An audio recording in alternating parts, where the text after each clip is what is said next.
बल्कि मैं पढ़ ही देना चाहता हूं। Section 8, sponsor prohibited from acquiring ownership right और making permanent modification on farmers land premises, उस सब विस्तार से लिखा हुआ है। क्लियर हो गया? दूसरा, आज जो देश में छोटे किसान हैं, मंझोले किसान हैं, अगर वो समय के अनुसार बदलना चाहते हैं, उनके अवसर क्यों नहीं मिलना चाहिए? आईटी विभाग के रूप में मैं इस विषय को देखता हूं। हमने किसानों के लिए एक नेशनल एग्रीकल्चर मार्केट नैम बनाया है, समझे आप, जिस पर किसान अपने को रजिस्टर कर सकता है, अपनी फसल बेच सकता है। सिर्फ आपको मैं कुछ आंकड़े देता हूं और देश के सामने आपके माध्यम से आना बहुत जरूरी है।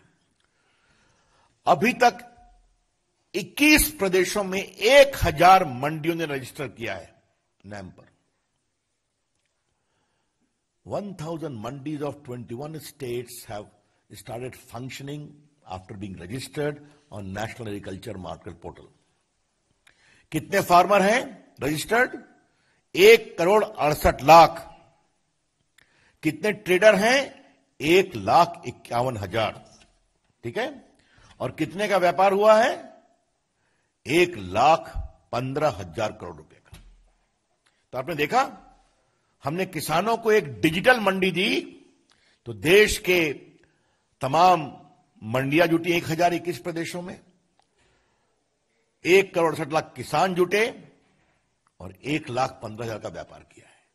आप अवसर देते हैं तो इस तरह से किसान उस अवसर के अनुसार अपनी इनकम को बढ़ाने के लिए और नए नए अवसर खोजता है। मैं सिर्फ आपको एक बात और बता के अपनी बात समाप्त करूंगा, बाकी तो सारे विषय आ गए हैं।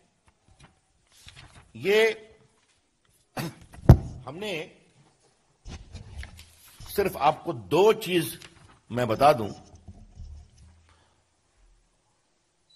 इस कानून के पारित होने के बाद भी हमने खरीफ में जो फसल होती है उसमें 6 फसलों के भुगतान के लिए हमने, और रबी में भी न्यूनतम बिल में वृद्धि की है। और ये चर्चा मैंने बाद में कई बार ट्वीट भी की है, शायद पीयूष जी ने भी किया है, लेकिन यहां आपको बताना जरूरी है कि अभी नवंबर के अंत तक धान के पैडी प्रोक्योरमेंट 318 लाख टन हुआ है, 60,000 करोड़ रुपए का। पैडी का प्रोक्योरमेंट जिसके एमएसपी आती है वो 318 लाख टन हुआ है, 60,000 करोड़ रुपए का।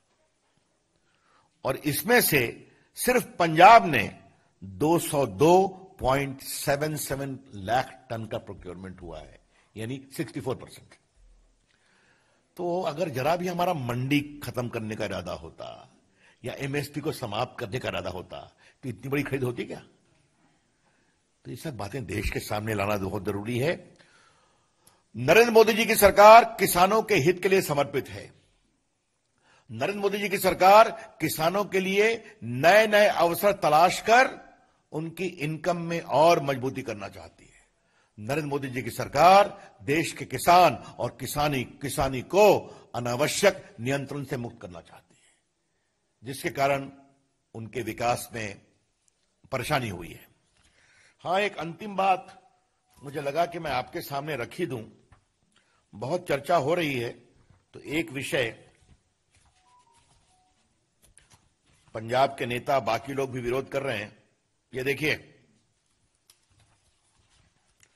8 मार्च 2019 को पंजाब के मुख्यमंत्री ने पेप्सी का एक बड़ा प्लांट इनॉग्रेट किया, आलू वगैरह सबके लिए, और 5,000 लोगों को नौकरी मिलेगी।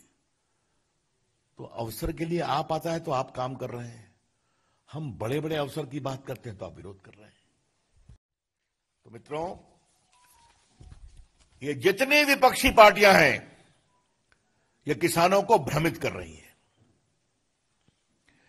इनका पूरा चेहरा शर्मनाक दोहरे चरित्र का है। Their entire approach is of shameful double standards. They are seeking to confuse based upon wrong facts. नमस्कार, मैं हूं अंजना ओम कश्यप। हमें उम्मीद है ये वीडियो आपको पसंद आया होगा। लेटेस्ट खबरों के लिए यूं ही देखते रहिए आज तक, और इस वीडियो के पसंद आने पर लाइक, शेयर एंड सब्सक्राइब करना ना भूलें।